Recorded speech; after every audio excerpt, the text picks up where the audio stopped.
We need to have more dance breaks in the show. More. I like that you said we need to have more dance breaks. It implies that we don't have enough. We've been dancing and we need more of it. Any number is any. Well, damn it. This is the problem with like studying theoretical pure mathematics. Like I was about to say, any number is bigger than zero. It's like, well, no.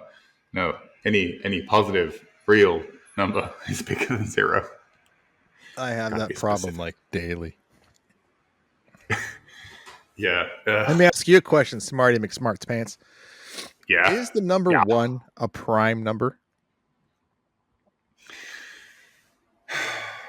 I mean, like, yes, but trivially. So often there are things that are like kind of like they're right, but they feel wrong, and it feels like too easy or too simple. And so that's often called like a trivial solution in maths. Okay. What's more confusing? Go for it. Oh, sorry. Go. No, you please.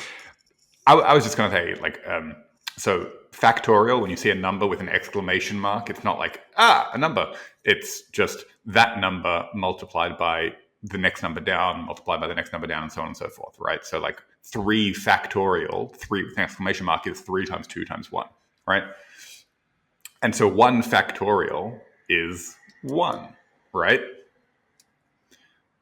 That's got But 0 play on the way down. But 0 factorial is also 1. Oh, God. Sorry, what were you going to say? I was at my son's scout meeting last night, and all these super intelligent and curious kids of various teenage years are being kids. And one came up to me, Mr. Salas, is 1 a prime number? I was like, yeah. And he looks at me, he says, no, it's not. I'm like, I'm pretty sure it is. And he says, no, it's not, because it doesn't have multiple factors. I'm like, okay. All right. And I said, you know what? I got a phone call with an astrophysicist tomorrow. I'll ask him. And he looked at me. You know an astrophysicist? I'm like, yeah, I know a few. Boom. Yeah. Take that, teenage boy. Oh, it was great. It was great. And then this is fun. Then he laughed and he flew away. He flew away. So we're not talking about theoretical mathematics today. No. Unfortunately. No, unfortunately. Damn, I got the ducks out for nothing. Yeah, as everyone knows, you only bring out the ducks for theoretical mathematics. As Kovi clearly did. Yeah, you don't bring out ducks for comic book character conversation. Unless, of course, you're talking about Howard the Duck, who is a modern day hero. Not now, will never talk about but him. Time will tell. He will become a folk hero of some renown. You will never catch me talking about Howard the Duck. I just did. Damn it. You win this round, sneaky man. Why, Iota? No, this week we're talking about the science of superheroes. Mm-hmm. Yes, the science of superheroes. There is a physics professor by the name of Jim Kakalios who has written a book about the science of superheroes. He's teaching physics and astrophysics, and he tries to tell his students that this information you're learning, these equations that you're learning, have real life uses. And all of them across his years of teaching. What real life use do I have for this type of information? And then he grew up a book nerd, and he was trying to calculate the gravity by judging how big Superman is, what Superman's mass is, and if he did an average jump, and that was enough to propel him however many hundreds of feet over a building, That's however many more times the strength of an average jump of a person on our planet. And if that amount of energy was about enough to make if that amount of energy was enough to make a normal looking jump on his planet, that's how he was able to calculate the gravity on Krypton. And he taught that to his students, and they absorbed it. And he went on to teach all sorts of other things like electromagnetism and the conservation of momentum and all these other things, but using not real world examples, but comic books as examples. And his classes were filling up.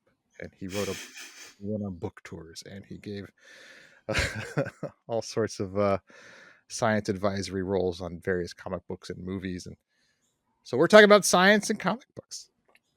I love it. I love it. And I A feel lot of like it it's. is correct, actually. Please go on. No, I was just going to say. So, like, I'm deep in the middle of the teaching semester here in Sydney, and it's kind of tough to find a way to like take these concepts that, as you said, are not always going to be super relatable, and find a way to make students interested. So, I guess you can either give examples of things as they relate or are analogous at least to the student's day-to-day life, or you can do what Jim did, and just be like, yeah, well, this is not about your life, it's not relevant, but what about Superman? And just find things that the students are already excited in and work off that. And yeah, just kudos to Jim. It's tough work teaching, so yeah, it's Oh, awesome yeah. that he found his way to engage. Yeah. Well, you said Superman. Let's dive right in the very first appearance of Superman in Action Comics #1, in Superman's very first outing. Nobody's seen him before. This is before he can fly and before the laser vision and a lot of other things. He was just a very earliest concept of Superman, just a very overpowered human. He's Like a carrying a super bad guy. man. He's a Superman. He's carrying a bad guy under his arm as he's running atop a bunch of power lines through the city. And much to the horror of the bad guy he's carrying, the guy screaming, "Those are power lines, we'll be fried." And Superman says, "Well, yeah, but not if I skip over the telephone poles. If I don't get grounded, we'll be fine." And he's right. He's right. He actually gave a correct answer as to why they'll be fine. Because Superman's super. God, and I imagine this was before the days that people were so litigious that there was a need to have like a warning at the end of the comic saying like, please kids, don't try this at home. Don't climb up a telephone pole and only stand on the wires where they're not connected to the grounding poles. Yeah. Well, back in the early days of Superman comics and comics in general, Superman killed a lot of people, but not really. It was much of more of like cornered the bank robber on the roof of the bank, and he took the canvas bag of money with a big money sign on it, and ha ha ha, you're not getting this today, bad guy. And he throws the bad guy off the roof, and he just walks away, and Right. that's the end of it. You don't actually see the bad guy go over the edge of the roof and fall to his demise, but he's thrown away from the top of a building. And so a lot of that happened. This is Anyway, probably how supervillains were invented, because they wanted to give them the ability to fly safely away rather than focusing on maybe the more morbid realities of the outcomes. well, one of the first big supervillains is Victor Danning, and Mm. he was an original nemesis of Batman, and he made himself a supervillain by wanting to make himself the smartest man in the world, and therefore nobody can predict his schemes. And one day, uh, he wanted to find the Batcave, the secret lair where Batman does his stuff. And he told his fellow villains that I'm going to go find the Batcave. And they all said, you can't find the Batcave. And he goes, well, nobody with my supreme intellect has ever tried. And then he tells his henchmen to take dynamite and drill holes into the bedrock all around Gotham, in the city, in the outer areas of the Gotham, and put dynamite in the holes in the bedrock all around and light them off. And then, with his radar seismograph, he's going to be able to watch the sound waves travel through the ground. And it all travel in one speed through rock. It'll travel at a different speed in a pocket where there is no rock. How about that? I like it. I like it. I mean, my brain's like firing off in every direction about the possible ways that with modern technology you could kind of work around that. So like, um, if you think about how like you can have a camouflage device that has basically screens and cameras on every side, and so you can have if somebody looks at it from one side, the screen is projecting the camera on the opposing side, so you would see straight through it. So I'm trying to like figure out what the what the seismographic equivalent of that would be if you can have like some sort of like dampening thing that would also create a fake signal, and you would like know how to align that with whichever direction. I think like it's maybe possible, but probably not at that time at least, because this was like early days, right? That's Of early, comics. like what? I don't even want to give a date, but a long time ago. Silver Age, Yeah, long time ago. but smart move. I mean, he was a mechanical engineer, right? That villain. Victor Danning was an engineer. Yes. A lot of the villains are. The funny thing about comic books is the heavy reliance on scientists. Scientists As the to bad help guys. the hero, scientists to help the heroes, and scientists to combat the heroes.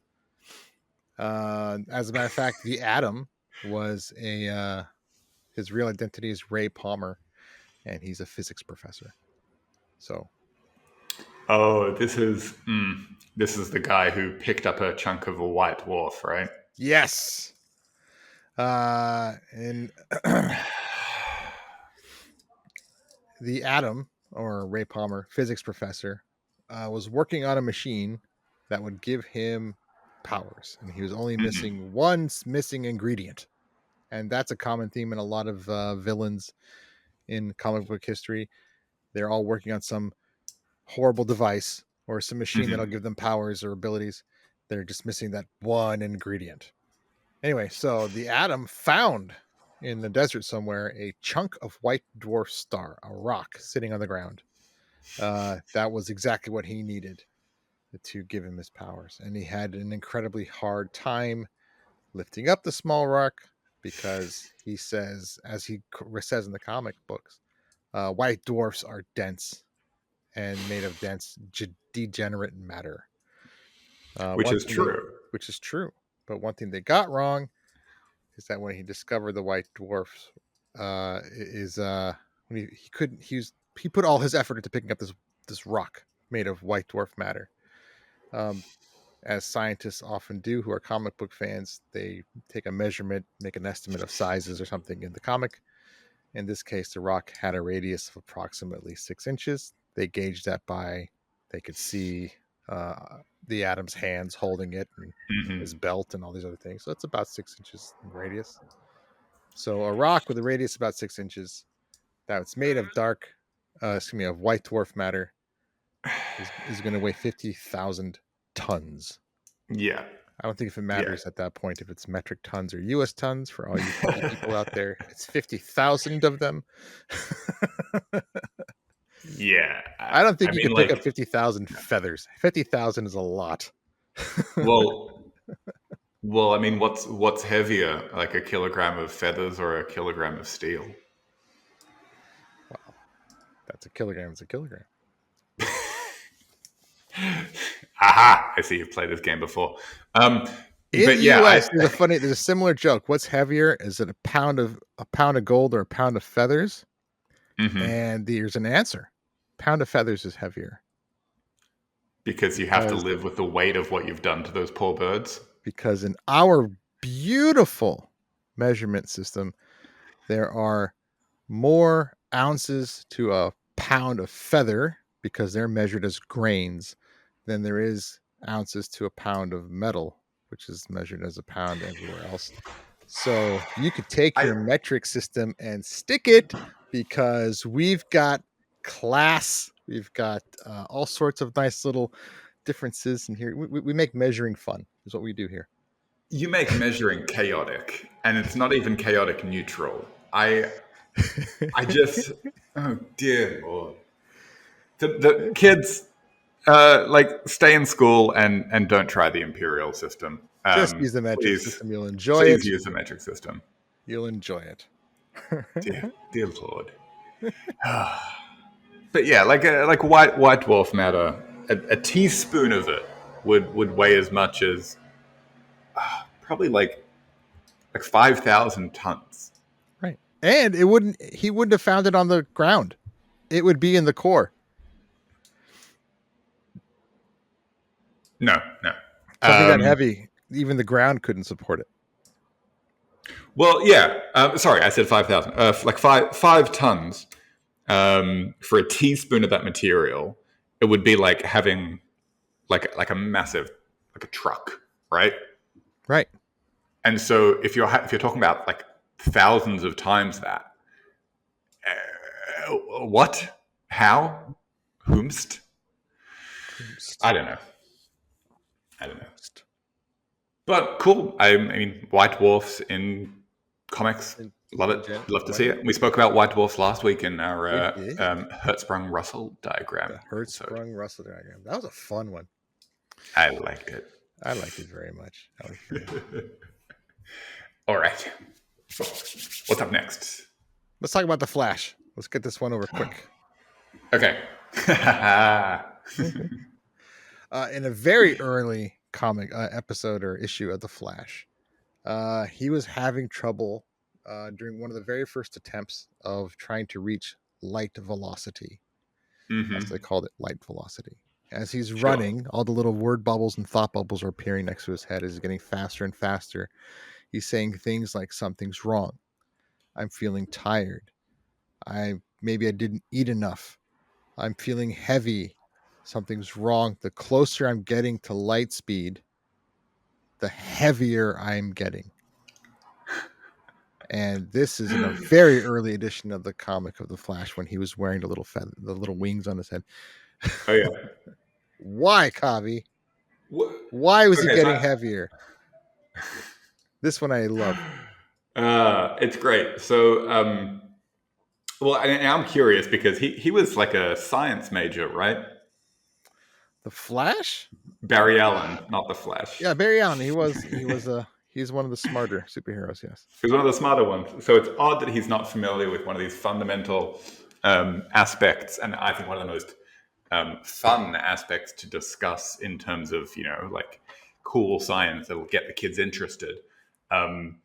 So there's this factor called the Lorentz factor, right? So when you're talking about traveling at a particular velocity v, and you're comparing that to the speed of light c, so the Lorentz factor will be it's like 1 over the square root of 1 minus v over c squared, right? And that ratio of v to c increases as you go to faster, as you go to higher and higher velocities. But because that's in the denominator, right, in the square root thing, the Lorentz factor, right? So it basically explodes. And as a result of that, because what we do is we use the Lorentz factor to figure out relativistic adjustments, relativistic transformations. So, all these effects that we've spoken about in the past, like time dilation, the idea of, length contraction, that things in different, relativistic frames would appear to contract or extend. Or the way that we actually do this calculation is by using the Lorentz factor, because that will accurately tell us how much time is dilating by or how much the thing is contracting by. And so the simplest way to explain this would just be to say, oh, well, the mass is going to be scaled up by the Lorentz factor. And, basically it will increase as you move to higher and higher velocities. But the way that I always think about it is the energy required to increase incrementally your velocity increases exponentially as you move to higher and higher velocities. So if you had to,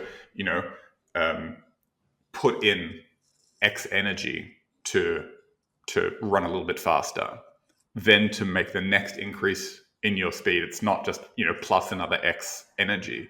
It's increasing exponentially, and basically you get to the point where to accelerate something to the speed of light requires infinite energy. Like the function just kind of goes whoop, like all the way up.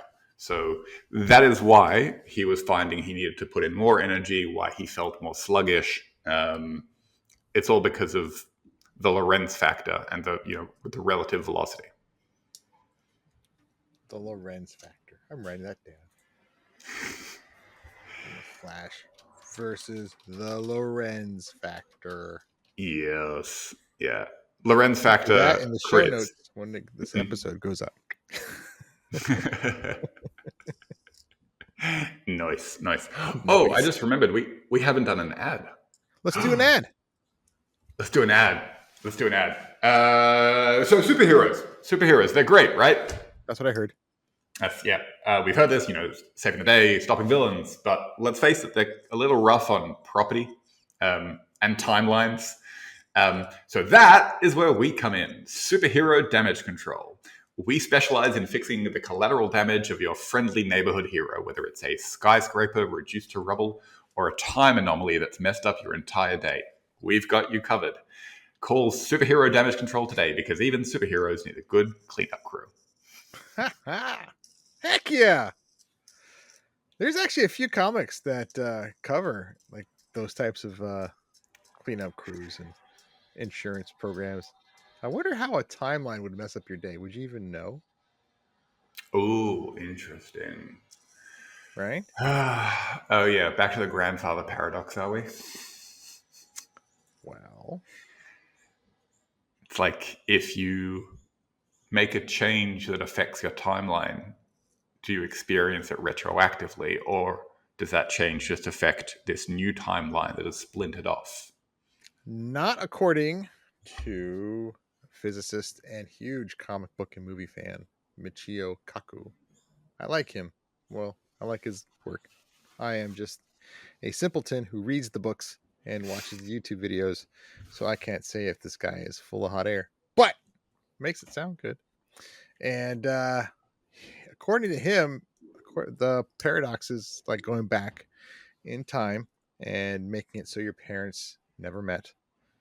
How could you have gone back in time if you were never born, if they never met? Well, you're not messing up your timeline. You're messing up an alternate timeline. You've left your time. As soon as you time travel to some other point in time, you are now left your timeline. You've entered another timeline. Every single action you take, if you do it or you don't, if you have the option to do it or you don't, those are two separate timelines, according to what Dr. Michio Kaku said. So if there's a universe in which Marty McFly's parents didn't meet, and Marty McFly from a universe where they did meet went into that universe, he would only be mucking about and messing up things in that universe, not in the universe that he came from. It's kind of like this idea of causal locality, right? So like you can only, like the causal relationship between events only holds within one local timeline. And yeah, that's definitely one interpretation. And Michio Kaku is a very, very smart man. I wouldn't necessarily agree with a lot of his approaches to science communication, and maybe the fact that he's focused most of his theoretical career on string theory, which, well, if you follow the string, hasn't necessarily led anywhere. Oh. But again, but yeah, it was interesting. Yeah, it was definitely an interesting direction to take theoretical physics in.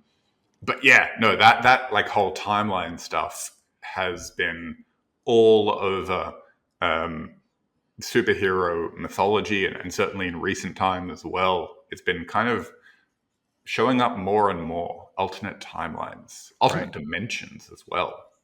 Mm-hmm.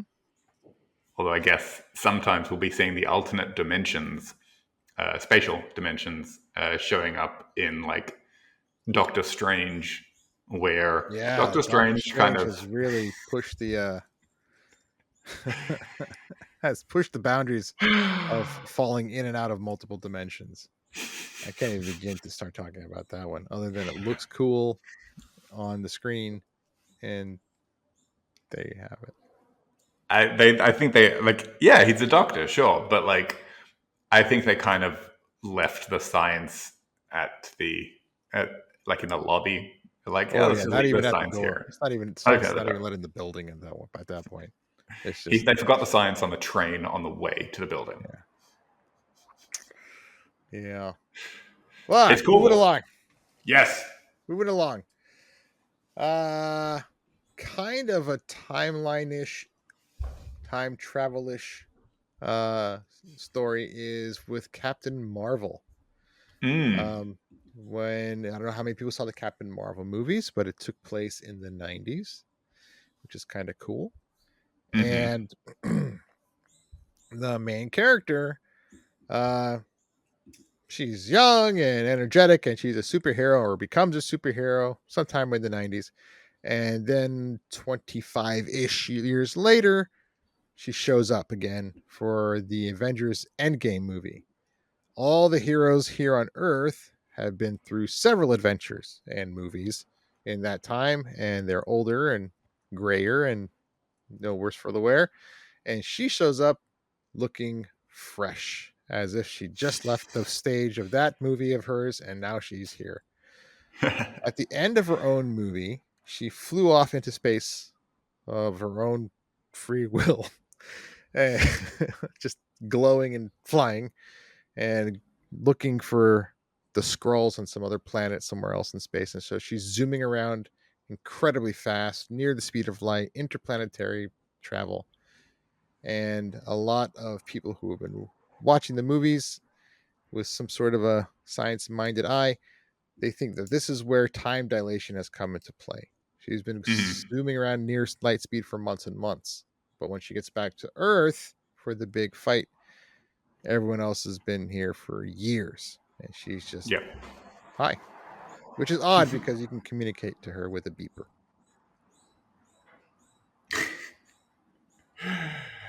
Yeah, no comment on the beeper, I guess. But on the time dilation, that is, it relates directly to the Lorentz factor that we were just talking about before. So basically, the passage of time as experienced by Captain Marvel versus the passage of time experienced by someone here on Earth. So that like difference in time, they would not be experiencing relative to one another in the same way. So, like, the change in time for one is equal to the change in time for the other multiplied by the Lorentz factor, right? Right. And generally, as people move at, I just squeaked my little rubber ducky accidentally. Um, as people, as an observer in a movement that is closer and closer to the speed of light, they will experience time uh, more slowly relative to somebody on Earth, right? So it's important for me to say that in any local frame, right? So like even if I'm moving at the speed of light or near the speed of light, I would still experience time normally. Love that little Spider-Man. Benjamin is holding up a doll of Spider-Man who cannot move at the speed of light. um, so basically, when you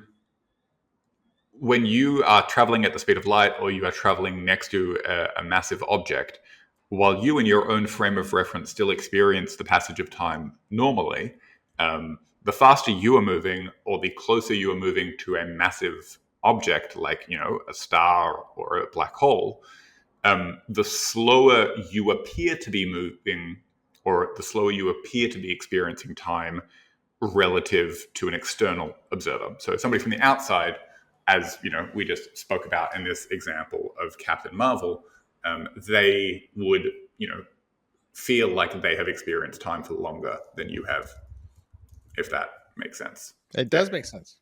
And I realized I was muted that entire time, so I couldn't interrupt. All right. What were you saying about the Spider-Man? I don't know, something about Spider-Man, and then it came up, and I'm like, oh, I have a Spider-Man, and then you just kept going, and I realized, oh, I'm muted. It's okay. It's okay. I was listening. That was fantastic. Time dilation.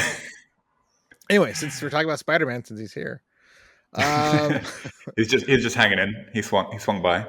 A fun thing about Spider-Man is his spider webs. And in the very first Spider-Man movie, he stops a runaway train by standing in front of it and just shooting off a whole bunch of webs against the surrounding buildings. And the beautiful part about this is that Jim Kakalios and many other scientists who enjoy superhero movies, just from the footage alone from that scene, are able to semi-accurately calculate the tensile strength of Spider-Man's webs. You can look up the mass of a train. You can estimate how fast it's going by watching how long it takes to pass surrounding things like a building or another train or something like that. Sure. You can count how many webs Spider-Man shoots off, and you can see how long it takes from the time he shoots them all off, how long it takes for the train to come to a stop. You can calculate that time. It goes from a speed of whatever you figured out to a speed of 0. And you can see just how far the webs themselves stretch. And so all this information is there, and it's been calculated that Spider-Man's webbings, or Tobey Maguire's webbings, has a tensile strength of about 1,000 megapascals, or about 140,000 pounds per square inch, which is strong. And the best part about that is it's accurate, because real spider silk has a tensile strength of about 1,200 megapascals, which I love. But it's much shorter and much thinner, so we're able to break it. But a spider's prey cannot. Although I guess it would only really be accurate if he was like shooting the webs out of a different part of his body other than his hands.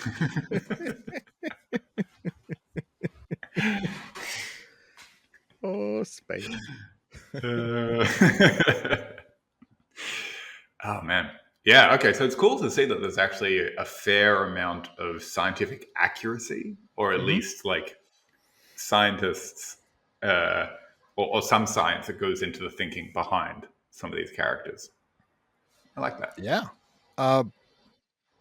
For the Avengers, Captain America's famous shield is made out of something called vibranium. It's a very rare metal that's all lands in Wakanda or whatever. But this metal, it absorbs all vibration. Period. And in the comic books, these scenes like these have happened, and it was best represented in the first Avengers movie when Thor meets Captain America for the first time, and Iron Man tells Thor, "Put the hammer down." And Thor says, "You want me to put the hammer down?" And he puts the hammer down and he smashes it right into Captain America's shield. And what takes place is something that's actually spoken about in the comic books. Captain America himself says, energy can't be destroyed, right? It just transfers into something else. And so when Thor's hammer, which itself is made out of white dwarf star or neutron star material or something like that. Something like that. When it hits the shield, it doesn't dent the shield and there's no vibration. But instead, what there is all that energy is turned into huge bright light, a huge ringing sound, a shockwave that just knocks down trees in all directions. It's a massive sort of explosion. because Yep. all that energy has to go somewhere. We can't actually make vibranium. There isn't a material like that, but there are many steel alloys out there that are pretty gosh darn strong, but not really. But This is this is reminding me of so like I don't know how well understood it is. Pardon me. But there is this idea that when you have like a bubble in a liquid and it's hit with a shock wave, a sound wave, um, there's this like little emission of light. It's like rather than bioluminescence, it's like sonoluminescence. That basically that sound wave produces, like the sound wave hitting and causing that implosion of a bubble in a liquid can create light. And that's like the transfer of energy, which is sounds kind of like what you're describing. actually, there's an animal that can do that. And I know that because the very first thing I ever made that went viral was a picture of a tiger pistol shrimp. It's this weird little crustacean at the bottom of the ocean. Looks Hmm. like a shrimp, but it has one claw that is huge, almost as big as its body. Just one. And what it does is that it makes a snap with its Hmm. claw. So incredibly loud and powerful, it stuns nearby prey and it can just Oh eat wow! it. But what is absolutely hysterical to me, and apparently to the 4 million or so people who liked it or saw it or shared it or whatever, thank you all from years ago, uh, is that it creates a sound so incredibly large, it's deafening to people listening to sonar on submarines. It Oh wow! creates a sound so loud it could almost kill itself, and I don't know why it evolved to do this. It creates a spark of light if you can see it, and inside that spark of light, the temperature is on the order of thousands of degrees for one small little speck, and for one Wow! brief instant of time. It creates this little hyper hot ball of pain that's instantly absorbed and just diminished by the water around it. 'Cause it's a small thing, but it's incredible that it just creates this Wow! little boom. You know what? I think they should remake the Avengers, but have Thanos be a tiger pistol shrimp, and that way, when he's doing the snaps, it's the snaps themselves that are causing the damage.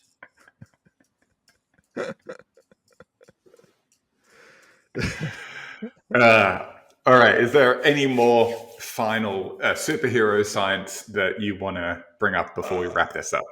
I have a few, but I think I like where we are. One more. Do I have one more? What's a good one? What's a good one? What's a good one? Uh, Very simply, Iron Man. Hmm. Um, Iron Man suit is Yes. 100% possible with the technology that we have today, except for the power supply. Thank you. Everything else is possible, from the ability to make a little flight suit to the strength of the armor to the onboard computer that's supposedly it's a cybernetic helmet that connects, it reads your thoughts and it can do a few things that kind of exists today. Okay. The weight of the suit, the ability to embed all the different sorts of weaponry that he uses, it's all possible, all of it, except given today's power abilities, you'd have to be plugged into a city. Uh, Yeah. Wait, It'd have to there's be. no arc reactor, not yet. Well, also, I think having an arc reactor in your chest, like thermodynamically, there would be like residual heat from that would probably like melt through every other aspect of the suit. But yeah, you'd kind of for the lack of some other energy source that's mobile, you would kind of need to have like those extendo dog leashes, like that, but Exactly. with an Yeah. extension cord. And so like Iron Man could like fly and fight bad guys, but only within like a small radius, and it just like hits the end. There's a Japanese anime cartoon called Evangelion, in which there are these Godzilla type monsters that come and Hmm. attack various cities. But the cities have, for protection, these massive, massive robots. And the only way to use them is if everybody in the city goes for a blackout. This thing comes out of the ground. It is literally plugged in, like you just described, from the Oh back wow. into the city. And it uses the city's power supply. And it can only last for as long as the city can remain powered. And if it has Huh. and if it goes and fights and it somehow gets disconnected from the city, it the pilot on board and and the robot itself literally has this counting down thing. You have 5 more minutes. That's it. Otherwise, you have no more power. You can't keep moving. So that's like part of it. They recognize that nothing that colossal that's man-made can work with the power supplies that we have today unless you've literally plugged it into a city. Right. But Tony Stark built this in a cave. With scraps. Oh man, I watched that movie way too many times when it came out. It's a great Um, movie. it's a good one. I like Yeah. it. I like it very much. Cool. This has been a fun and This has been a fun one. surprisingly scientific episode. Yeah.